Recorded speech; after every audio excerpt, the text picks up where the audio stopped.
Map Chats. Hi, I'm Elizabeth Nash, and I am the Director of Data and Product Development here at PolicyMap. I'm pleased to be introducing our Map Chat today. For those who are signing on to Map Chats for the first time, PolicyMap, the organization behind this webinar series, is a national online mapping service that provides maps and data visualization tools for tens of thousands of indicators relating to housing, health, demographics, and more. Map Chats is a free webinar series that features experts from a variety of topics, including policy, healthy food access, creative placemaking, and more.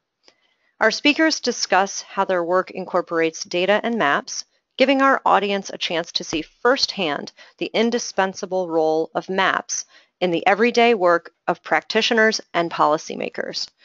This month, we'll be taking a more PolicyMap-centric approach as we take a look at how our users are employing PolicyMap University site licenses in their teaching curriculum.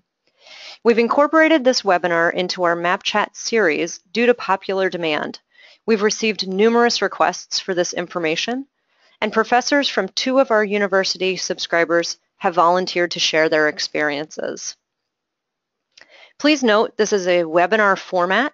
Everyone is muted, but if you have any questions, and we hope you do, please use the GoToWebinar panel. At any time, just type your question into the control panel, and we will answer you directly or during the Q&A for all attendees. Also, we will be recording this Map Chat, and we will post it to our YouTube channel and blog. I'd now like to introduce our distinguished speakers, Dr. Russ McIntyre, Assistant Professor in the Jefferson College of Population Health at Thomas Jefferson University, and Dr. Carolina Reid, Assistant Professor in the Department of City and Regional Planning at the University of California at Berkeley. We'll hear first from Russ, and then we'll turn it over to Carolina. We'll wrap up with a Q&A session at the end, using questions that you've typed into the control panel, as well as questions that participants sent to us ahead of time. So let's get started. Dr. McIntire received his doctorate in health behavior and his Master of Public Health at Indiana University School of Public Health, Bloomington. Russ's major research interests include identifying and analyzing the social, behavioral, and geographic risk factors of substance use among adolescents and other vulnerable populations. In addition to his research, Russ teaches epidemiology, social and behavioral theory, and geographic information systems classes in the JCPH Master of Public Health program. And now I'll turn it over to Russ. Hi everyone, my name is Russ McIntyre, and as was described to you before, I'm on the faculty here at Thomas Jefferson University. So I am going to talk to you about how I use PolicyMap in one of my public health classes. So let's see, trying to find out how to, here we go. Great. So here are some of the things I'm going to go over in this presentation. So first thing I want to do is provide you some background about where I work and what I do. Second, I'm going to talk about one of the classes I teach in which I use PolicyMap, and that is Public Health 609, PBH 609, Geo-Based Information Systems. And third, I'll explain how my students use PolicyMap in PBH 609. And finally, I'll show some examples of student work.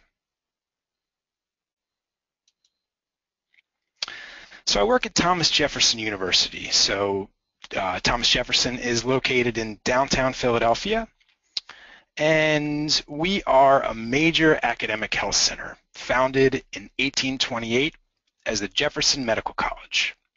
So now our medical school has been renamed the Sidney Kimmel Medical College, and TJU also includes the Jefferson College of Biomedical Sciences, Jefferson College of Health Professions, Jefferson College of Nursing, Jefferson College of Pharmacy, and the Jefferson College of Population Health. And this is where I work, and I teach classes here and I do research. So our mission at the Jefferson College of Population Health is to prepare leaders with global vision to develop, implement, and evaluate health policies and systems that improve the health of populations and thereby enhance the quality of life. So at Jefferson College of Population Health, we have many academic programs, including a PhD in Population Health Science, a Master of Public Health degree, and Master of Sciences in Applied Health Economics and Outcomes Research, Healthcare Quality and Safety Management, Health Policy, and Population Health. And we also have many, many certificate programs at JCPH. So for JCPH, in addition to my research, I teach epidemiology classes, I teach social and behavioral theory classes, and GIS classes. So for this presentation, I'm going to focus on my GIS class. So this is PBH 609, Geo-Based Information Systems. So the main goal of my class is to teach students how to create maps in order to visualize and analyze the distribution of health, risk factors, and resources among populations. So specifically, I teach students to use a particular software to create maps. I also teach students how to use maps to visualize and express the results of descriptive epidemiological studies and surveillance. And I also talk about how researchers use GIS methods as tools for assessment, advocacy, planning, and prioritization and evaluation of public health interventions. So David Nash, the Dean of the Jefferson College of Population Health, has said that the most important 5-digit number needed to predict health is one zip code. And, we see this time and time again in the literature. Place really matters. And there are large health disparities, especially in the United States, based on geographic location of where you live. So one of the main factors, of course, in the place-based variation in health is due to socioeconomic factors. Poor people are sicker, they have more stressful lives, and they tend to die earlier than non-poor folks. But socioeconomic factors don't explain all of the disparities in health in the United States. There's different access to resources based on where people live. There's differences whether you live in urban or rural areas. There's other demographic variations such as age, gender, race, ethnicity, or nativity. And there's differences in health-related behavior between populations. There's also climate-related factors that affect differences in the distribution of health in the United States. And there's even differences in what data and what data is collected and how it's collected by governmental agencies located in different states in the United States. So it's important for students to consider these geographical differences in health. So also it's important not just for students to learn about geographical distributions of health, it's also important for them to learn the skills that they need to take, like, say, tables of numbers and map them by particular geographic units of analysis in order to identify patterns or clustering of factors, of risk factors or health outcomes. So these types of maps can be used to identify and prioritize interventions that are focused on improving health issues. And the volume of information that one can absorb by looking at a map is much greater than with just a table. So these are skills that are currently really sought after. The market is really ripe for these skills. Local, state, and national agencies focusing on health promotion are looking for GIS skills, but also nonprofits, foundations, and private companies. So in our Master of Public Health program, we teach students about public health practice, theory, methods, and the health issues that affect communities. And in my class, I challenge students to take that knowledge and marry it with GIS methods. So in my GIS class, students learn about the history of mapping in public health and background about why mapping software is used in public health. Mostly I teach the skills of map making. I teach students these skills, how to open maps in this particular software, how to design maps and manipulate map data. I teach about point, line, and polygon data, and different types of maps such as choropleth maps, point maps, heat maps, and raster maps. And they learn how to symbolize data on maps with different shapes and colors. I teach them how to format Excel spreadsheets in order to pull into this software for it to be mapped. I also teach them how to import tables into the mapping software and get demographic data and base maps from US Census websites. And they also learn how to geocode address data. So they learn how to take address data and plot it as a point on a map with an XY coordinate. They also learn some crude proximity analyses and do some bivariate correlations. So all in all, I teach them many of the basic skills that they need to make their own maps and visualize geographic public health data. So this past summer, in my GIS class, the final project in our class was largely an independent project whereby students had to find their own health data. And it could be health outcome data or data on risk factors that is broken up by a particular geographic unit of analysis. And they had to produce a series of maps that showed the distribution of this health data at different geographic scales. So they also had to describe their maps and reflect upon how they could be useful for particular public health interventions. So for students, this was no small task. It was challenging because they were used to the exercises that I had them perform in the class to help them learn particular skills using the mapping software that were provided. That was, I provided the maps and they used it with the software. So this final project required them to start from scratch, really. It required them to download and acquire their own base maps, to think about what type of health issue that they wanted to visually express, to get that data, to format it properly, to display it, and to describe it, and really to reflect upon it too. And so this is where I start talking about PolicyMap. So PolicyMap was extremely important to this final project in my class. It was important because it helped my students kind of conceptualize what health topics they're going to use, and also plan out the steps in order for them to pull data into this software and express it visually. So it really helped that we're located in Philadelphia, because I had Tom Love and Kristen Crandall from PolicyMap come into my class to tell my students about PolicyMap and show them how to use it. So they showed my students the wealth of data that was available on PolicyMap, how to display variables visually, and how to get an initial visual relationship of the distribution of health factors for a particular geographic area. And my students, they really ended up going to PolicyMap very early on in the process of designing their final projects.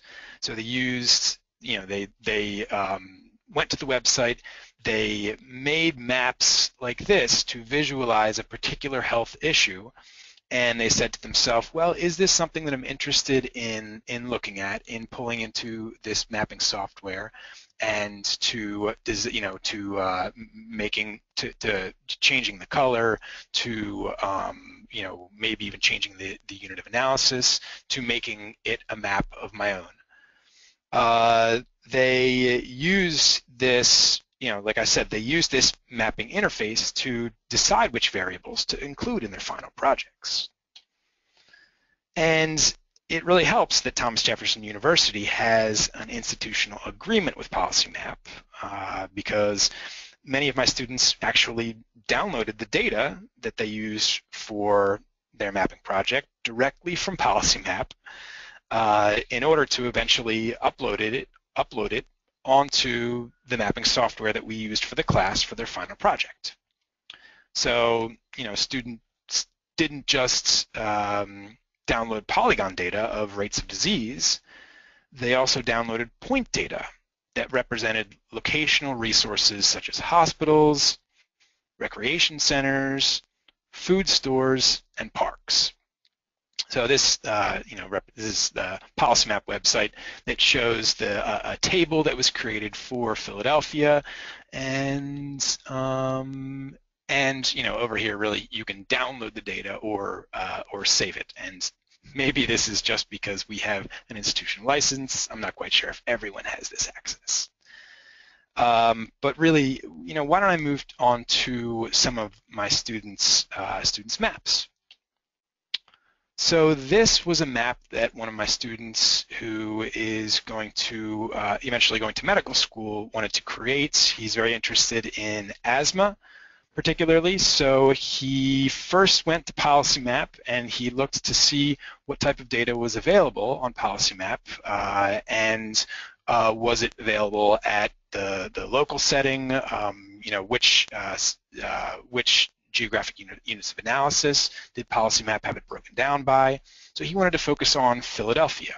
So this is a map of Philadelphia, and it's a choropleth map of different rates of adult asthma in the city of Philadelphia. So as you can see, as the red color gets darker, the rates go up for particular areas, and the geographic unit of analysis here, I believe, is the census tract. So as you can see, North Philadelphia, West Philadelphia, they have very high rates of asthma. And this was something that my students saw a similar type of map on PolicyMap, downloaded the data, pulled it into this software that we used, and created this map with base maps with all of the parameters that I set up with this final project. Let's move on to another student. So this student was interested in physical activity among adults, and so she wanted to, she made a map of the state of Pennsylvania with counties as the geographic unit of analysis. As you can see, counties with, so green is, this is low prevalence of physical inactivity, and red is high prevalence of physical inactivity among adults. So this is a past 30-day, retrospective question about how often do you exercise in the past 30 days. So she broke it down by county. Let's check another student's work. This student was interested in obesity among adults.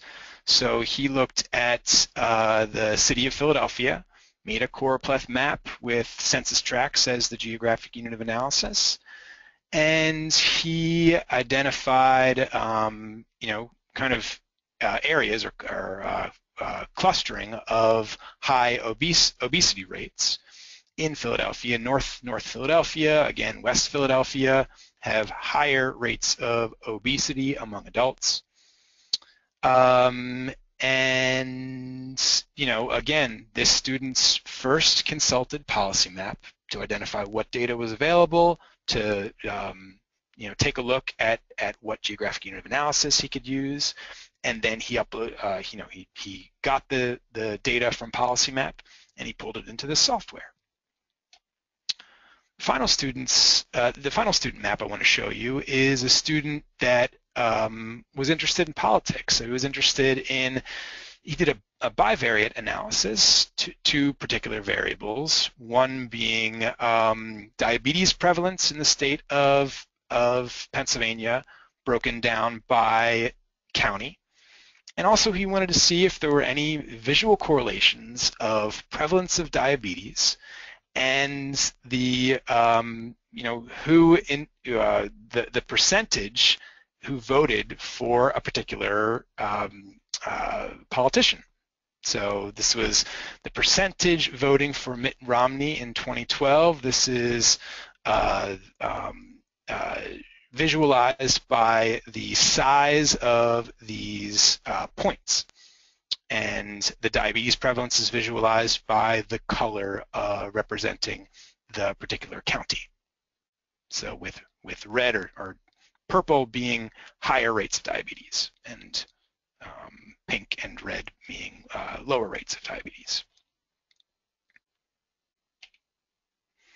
So really, these maps represent the final products, but the data that's underlying these maps was first viewed on PolicyMap. So this project really would not have been possible and without this relationship with PolicyMap. And so really, during my class, my students used PolicyMap to visualize the geographic distribution of health-related factors at particular geographic units of analysis. So this was extremely helpful for students to decide, what type of health outcome or risk factor to map. And also, use of PolicyMap allowed them to explore different geographic units of analysis and different scales. So they could look at the rates of a particular disease at the block level, census tract level, county or state level. So they could also use PolicyMap to download the actual data. And then they could start the process of formatting it in order to upload it and use the mapping software to create their own maps. And really fulfill the requirements of this final project in my class. So I want to emphasize how helpful PolicyMap was during this process, and thank you for listening to me. Thank you very much, Russ, for that interesting presentation. We've had a lot of questions come in already, so I think the audience is ready to go with asking questions, so we'll look forward to that. These were really great ideas on how to use PolicyMap in your teaching, and we're so glad that both the data and the mapping service could be of use to you. Thanks, Elizabeth. Sure. Now let's hear from Dr. Reid, Assistant Professor in the Department of City and Regional Planning at the University of California at Berkeley. Carolina is an assistant professor in the Department of City and Regional Planning there. She specializes in housing and community development with a specific focus on access to credit, home ownership, and wealth inequality.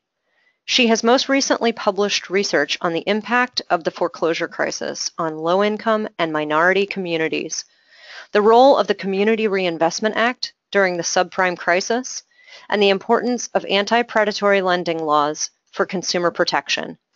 Carolina is particularly interested in interdisciplinary research and the integration of qualitative and quantitative methods. And now I'll turn it over to Carolina.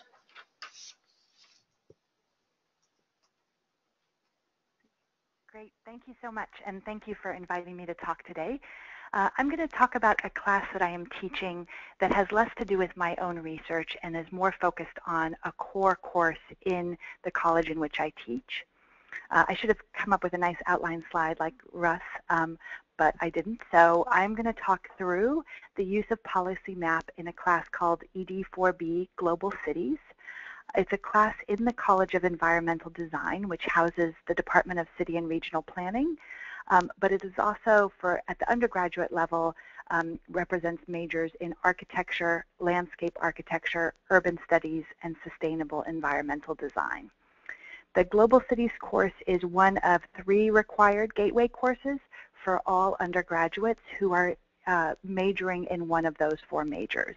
And it's really designed to introduce all the students to some basic thinking skills about the environmental design professions, about the tools that the environmental design professions employ in their day-to-day work, and to introduce them to the challenges and issues confronting cities today. It's a new course. It's only been around 3 years. When I first started teaching the course, it was relatively small. We piloted it with about 25, 30 students. It has grown. It is now about between 80 and 100 undergraduates, and most students take it in their freshman first semester, so fall semester freshmen. So I have the wonderful task of teaching 17-year-olds to think about data. But it's usually freshmen and sophomores. So we're talking about students who are very new both to the environmental design professions, to the idea of studying cities, to data, to mapping. So it's a really foundational course. In the class itself, we focus on a very broad survey of issues. We introduce social, economic, and environmental challenges confronting contemporary cities, and we focus a lot on the role of the environmental design professions in addressing those challenges. The course is organized around 3 modules, and each of those modules is taught by a different professor. I'm the lead instructor, and I oversee the 3 modules as well as teaching one of my own modules within those 3, but the other 2 modules are taught by different professors, and those professors change every year. And so I don't always know exactly what the topic is going to be and the focus of those other modules are going to be, but I'm going to talk about 1 year's instance of that. What has been consistent in this class over the 3 years that it's been offered is that each of the 3 modules is grounded within a sustainability framework for cities. So we have always an environmental module, and this builds very much on the college's landscape architecture strengths. The one that I'm talking about today, the professor focused on climate change and coastal shorelines and climate change adaptation. There's always an economic module within the course, which focuses on changing modes of production and how those changing modes of production shape the contemporary city. And then my module, which is focused on equity and focuses on issues related to community development, poverty, inequality, and difference. Now, the first year that we taught this class, we taught it without PolicyMap, and we taught it in a very sort of traditional reader, lecture, abstract way. And it turned out that students had real difficulty connecting those abstract theoretical ideas to their everyday lives. And this idea of global cities was too much for them to get their head around. And so we changed the format quite considerably, and we made it very hands-on and place-based. And so I'm going to describe this to you talking about the economic module, even though the process is the same for the other 2 modules in the course. So in this economic module, the learning objective was to introduce students to the ways in which different forms of economic production and the shift from industrial cities to Fordist manufacturing cities to the new economy, some call it post-Fordist, some call it post-industrial, shapes the urban landscape. And some of the ideas we're trying to get across in this module are about agglomeration economies and the reasons why cities exist. We ask the question of whether or not cities are still relevant in this new economy that is much more internet network-based. We try and introduce building types and uses and understanding what gets built where and why and how economics plays into that. So we talk about urban form. We talk about sort of the concentration in inner cities versus suburbanization processes to new edge cities or ex-urban places. And we talk about the impact on the labor force, moving from economic approaches that are much more based in unions and welfare provision by a strong welfare state to contemporary issues related to contingent labor, part-time practices, the knowledge economy, and what that means for people and also what it means for neighborhoods and neighborhood amenities. And given that we're in California, given that we're in San Francisco, there's always a lot of interest among students in issues of gentrification and how economic changes are expressed in the landscape and in sort of the social and cultural aspects of the city. So even though it's not necessarily the focus of the class, we always end up talking about gentrification as part of this module. To ground these different theories and to ground some of the more theoretical literature, what we do is we take the students on a field trip. And the economic module is based in a field trip to Dogpatch, which is in San Francisco. It's a very small neighborhood located right on the shoreline, and it has had an incredibly rich history that corresponds to shifting economic modes of production. So it was originally a very strong industrial neighborhood. It was a port neighborhood that really relied on shipping for much of its economic activity. It moved into becoming one of the most concentrated manufacturing neighborhoods in San Francisco, with large-scale manufacturing Fortis-type factories that produced cans, shipping materials, and other sort of industrial materials. And then it went into significant decline in the 1970s as industries moved away from the United States. And we see a lot of abandoned buildings in this neighborhood that have the history of that industrial and manufacturing. And you can see on the bottom slide, it's not very clear, but you know, that's an old steel manufacturing company that's still abandoned. More recently, it has taken these old sort of industrial and manufacturing sites, and you can see there a picture of the American Can Company, which was one of the largest employers in the neighborhood and in the city of San Francisco, a massive building that stretches over at least 2 to 3 city blocks. And these buildings have all been repurposed to house lots of small knowledge-based industries. So the American Can Company building now provides space for 285 businesses that range from architects to a bakery to artisanal chocolate production. There's a wine manufacturer in there. There's a cheese manufacturer in there. It provides small business incubation space for new businesses. And it really illustrates to students this shift of industrial manufacturing to this knowledge economy that's really based on linkages and networks and new technologies and sort of creative industries. And there you can see all the students on a field trip of the American Industrial Center, just to show you what we do. The neighborhood's also a really great laboratory for introducing these ideas because there's all sorts of evidence of the shifts that occur at the neighborhood level when economic change occurs. So we see the emergence of a lot of small business incubators. The workshop residence at the top picture there allows for small-scale manufacturers and new innovators to come in and have a space to work on their ideas, and also links them to potential venture capital to help bring those ideas to fruition. The neighborhood fabric has changed significantly. You can see a lot of evidence of investment in new restaurants that are catering to a very high income population. There's parklets for those who are interested in urban design. There's a lot of there's a rock climbing gym, there's a new yoga studio, there's a kayaking store. So you can sort of, the students can really see how the city is changing to meet the needs of these new residents.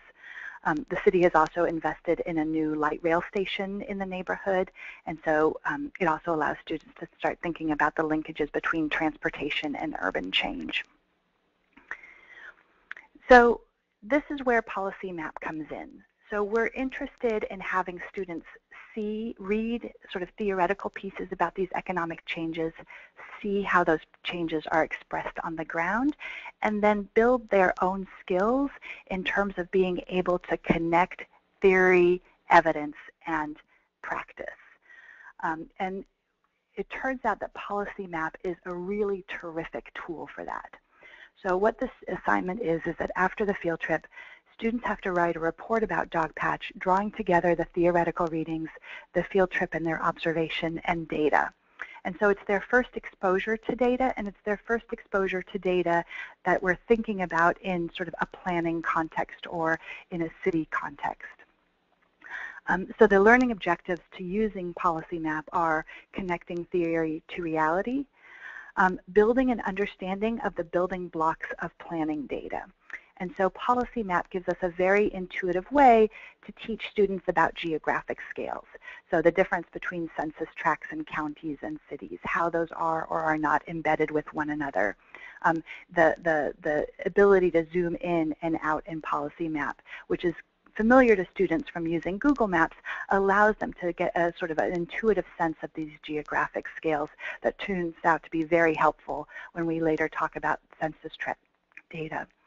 It allows them to understand what data are collected by the census, what variables are there, what other sources of data are available around neighborhoods, understanding that not all data are collected at the same neighborhood scales or at the same scales. They all get frustrated. They find a really cool indicator. They try and map it at the census tract level, and everything looks purple because that data is only available at the state level. But it gives them an immediate understanding of the different levels of aggregation of data. It also allows us to introduce the elements of effective maps. So as Russ was talking about, he uses it a lot in a mapping class. We don't actually have them making their own maps in a different mapping software, but it allows us to start talking about what makes an effective map. What kind of classification system do you use? What scale do you present the map on? What should a map have? Should it have a legend? What does that legend need to include? It also allows us to teach the conceptual understanding of layers and how maps are various different layers with very different features associated with them. And then this is the most important part to me. It allows them to become critical consumers of qualitative versus quantitative evidence. So we spend a lot of time talking about how the data they see in PolicyMap does or does not reflect what they saw, and what some of those disjunctures might be, and the importance of integrating multiple forms of evidence and methods in understanding a neighborhood. So PolicyMap's strength, in my opinion, is also the huge amount of data that it brings together in one place.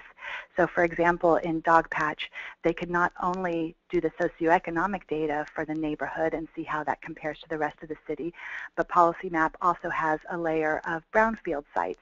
So we can talk about how brownfields are manifested from this old industrial manufacturing history.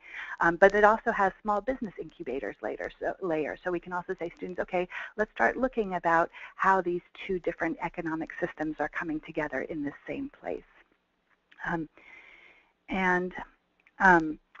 So the wide range of data variables make the platform adaptable to the other neighborhoods and issue areas that we work on. So for example, for the Fruitvale Equity module, students are much more likely to map immigration, health, food desert data, because those are the issues that we're talking about in class. The intuitive interface, coupled with excellent documentation of metadata, I find overcomes the barrier of having to learn ArcGIS, but not at the expense of rigor or accuracy. So PolicyMap is really intuitive to use, but the incredible level of documentation forces students to understand those data right at the front end and not just do mapping for mapping's sake. And then finally, it reduces barriers to working with data. I get a lot of students who don't think that they're interested in statistics, who don't think that they're interested in data, that are afraid of numbers or that are concerned about working with numbers and are coming from a much stronger design or drawing background. And I find that they have so much fun with mapping that they overcome the idea that they can't do statistics. And I find that it really creates a love of learning about numbers in our students. So that's it. Thank you. Great. Thank you so much, Carolina, for your helpful description of using PolicyMap in your teaching work. I'm very glad we were able to get perspectives from two fairly distinct disciplines, and that we were able to hear about two very different ways of employing PolicyMap in your classroom. I wanted to mention that in addition to our speakers' experiences with PolicyMap, we have resources to share from library publications that have reviewed PolicyMap, and these are specific to university libraries.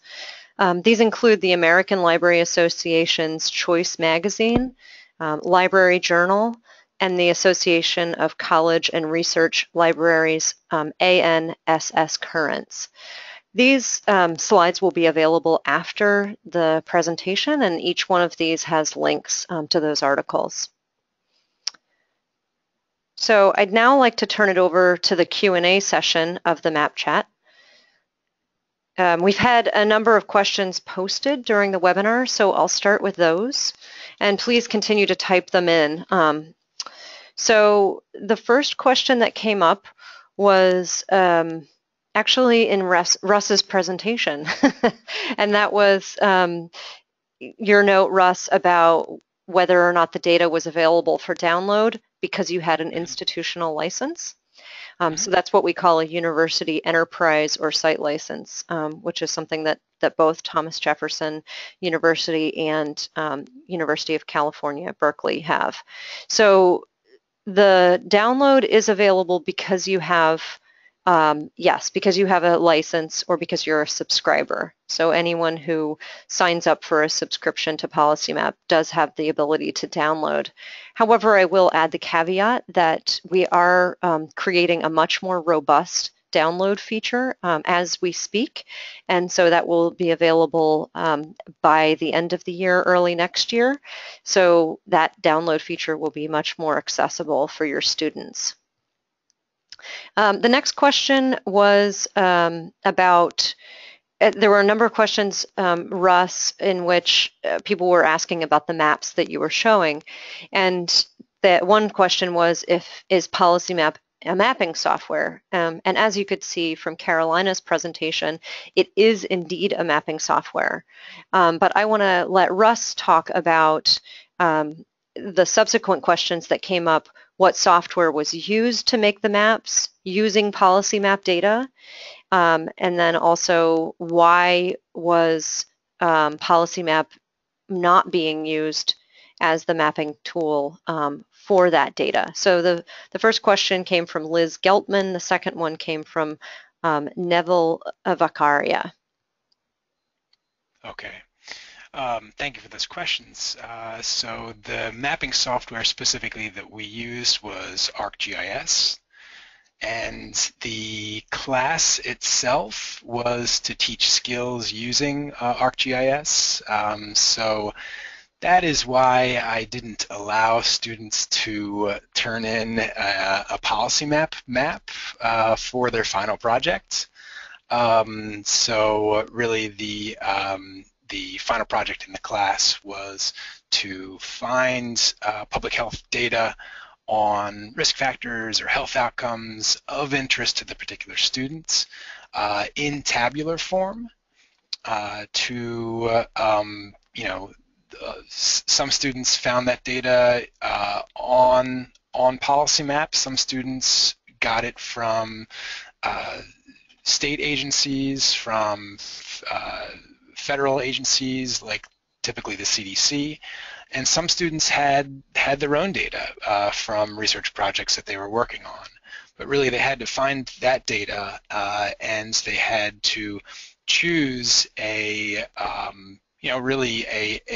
area of the United States, whether it was Philadelphia as a city or the state of Pennsylvania or the whole United States, that they wanted to see different rates of that risk factor or health outcome visualized. And then they had to think about what their geographic unit of analysis was, whether it's states, counties, etc. And they really had to have their data at that geographic unit of analysis in order to see visual differences. So I guess the answer is that PolicyMap, the answer that you're looking for is PolicyMap is, you can map with PolicyMap very well. But for my particular class, I wanted them to practice the particular skills that we went over specifically in class. So they needed to create their maps using ArcGIS. Great, thank you, Russ. And No Carolina, maybe you can chime in here too. We saw PolicyMap maps in your presentation, but do you use other software for mapping? So for my undergraduates, I have them make all their maps within PolicyMap. So they aren't yet skilled in using ArcGIS or one of the other sort of more powerful GIS software and analytical tools. So I use only PolicyMap in this class. Like Russ, I also teach a GIS class where we're trying to introduce a different software platform, but I find that PolicyMap is really effective if you're just trying to introduce students to the data, the layers, the principles of maps, because there isn't the same challenge of learning a new software package. Great, thank you.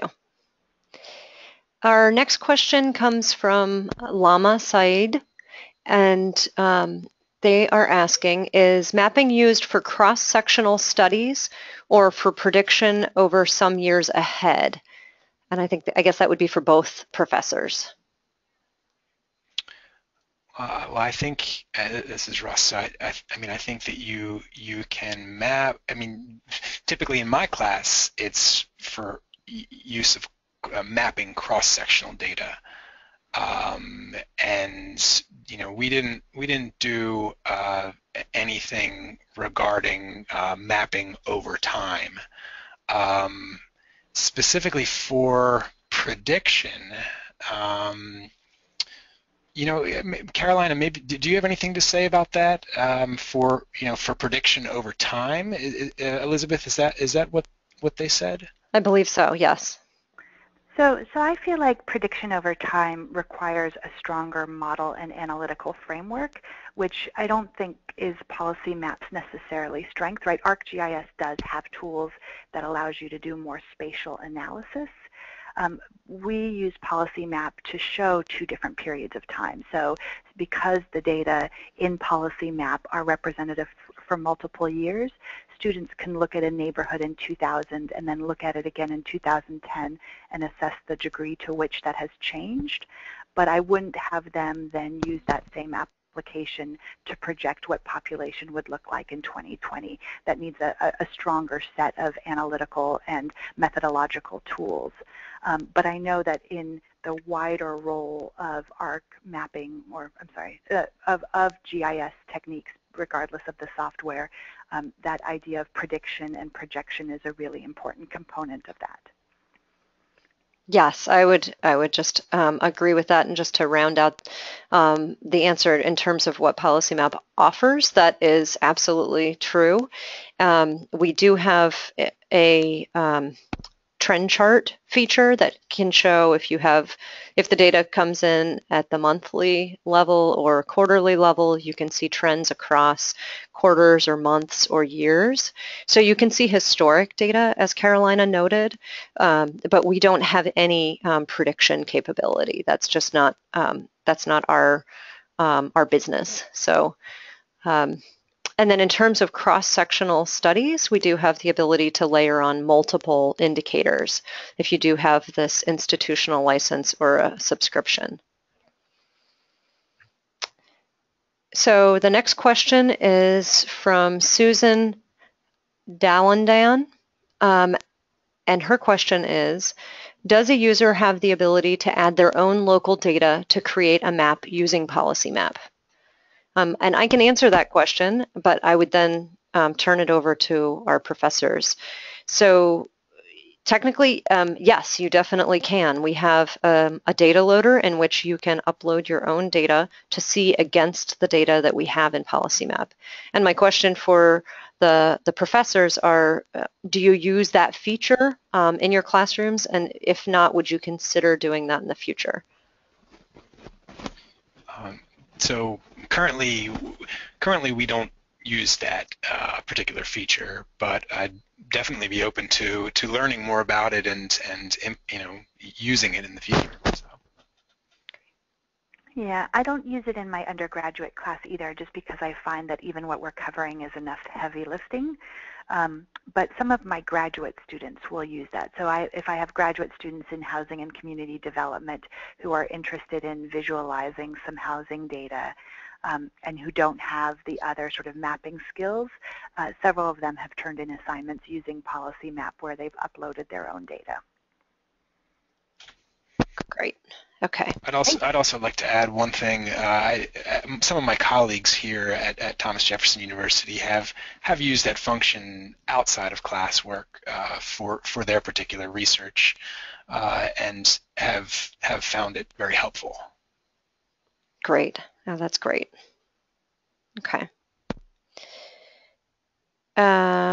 Okay. So we have a question that came in from Michael Moreno.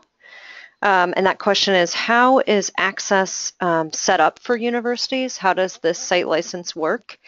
How do you keep students' work separate from reviewing others? So the way we set up access is through the university will give us IP addresses or ranges of IP addresses. The university libraries are generally quite well versed in this way of doing things, and so then we can just turn on PolicyMap for those IP addresses. We also, I know, have a proxy service that we can use as well. And then about keeping students' work separate. So we have the ability for users to be able to see each other's work. So we have a shared workspace, basically, in PolicyMap.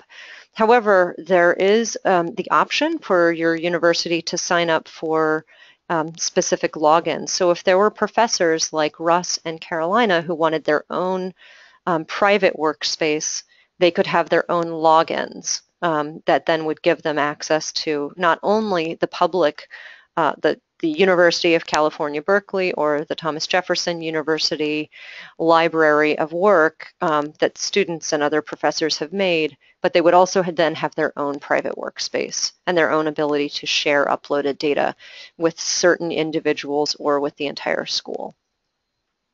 So it's very flexible in that way. Another question, let's see, from Alex Chan. What other types of academic programs use PolicyMap in their curriculum? So I don't know if either one of the professors have colleagues outside of your departments that are using PolicyMap that you know of? No, I don't particularly. Okay. I know that faculty in the public policy school have used it, and then I think also in sociology, particularly at the undergraduate level, there have been professors who have used it, but I'm not familiar with the specific examples. Okay. The other information that we have from our site license users is social work, political science, public administration, criminal justice, economics, education, business, liberal arts, and then the disciplines that that Carolina listed, as well as psychology. Let's see.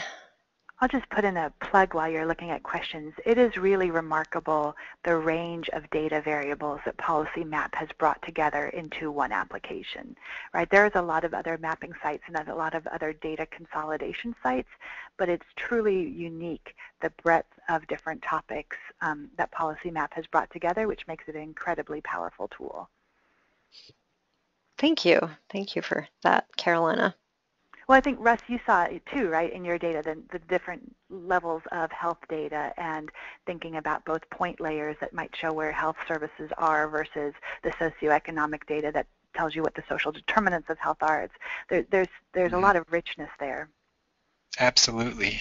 Yeah, the slide that I had, the picture that I had in my presentation from PolicyMap was just the health-related data, and there's economic data, education data. It goes on and on. Really, I'm very impressed at the number and breadth of indicators and variables that they have.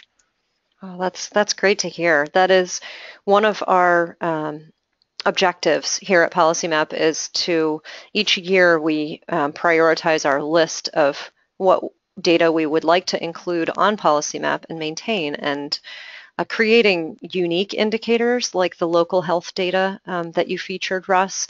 That is something that we feel sets us apart and is something that we are devoted to doing. So I think we have time for one more question. That is Carrie Johnson has asked, is this geared more towards undergraduate or graduate programs? And I think we've heard from both professors about that. Would you say one way or the other, Russ and Carolina? No, I think it's it could be used in undergrad classes, graduate classes. Could be used for just lay people, and also folks doing high-level research for initial hypotheses generation. Yeah, I absolutely agree. Great. Great. Well, it looks like we've come to the end of our hour. I want to thank our presenters very much for doing this with us. This has been a really interesting conversation, and I hope everyone in the audience has found it valuable. The webinar will be available online on our Map Chats page. That's policymap.com/mapchats. And we will also be sending it and the presentation slides out by email to all the attendees. Please feel free to respond to us and send any suggestions for other Map Chats topics you would like to see or ways we could improve the webinar series. The next Map Chat will be in November, and it will be on the topic of land banks. We will be sending out a sign-up link soon. I also want to take a moment and let everyone know that in addition to the subscription features mentioned by our panelists today, PolicyMap offers many of our quick and easy mapping and data visualization tools for free. In addition, we offer site licenses to universities across the US with customized access to many of the indicators that you've seen today. If you've not done so, I encourage you to sign up for a 7-day free trial of PolicyMap to explore how it can help you and your university use data to make smart decisions. Thank you again for joining us, and if you have any questions, feel free to get in touch.